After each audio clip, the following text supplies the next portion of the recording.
How to turn off ads in whole.io. Hi everyone, welcome back to another video from Crazy Gamer. If you're looking for a way to turn off the ads in whole.io, then you can easily subscribe to the ad-free version or the premium. First of all, open the whole.io game on your device.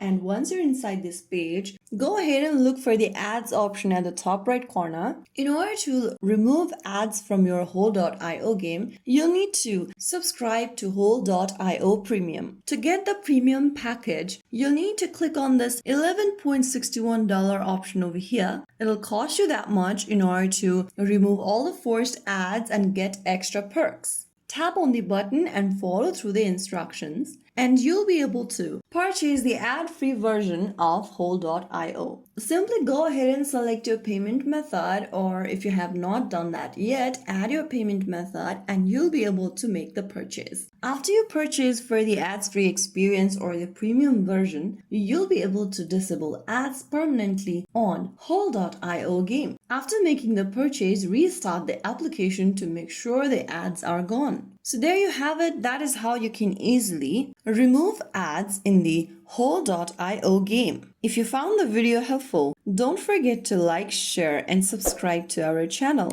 I will be back again in the next video. Thank you for watching.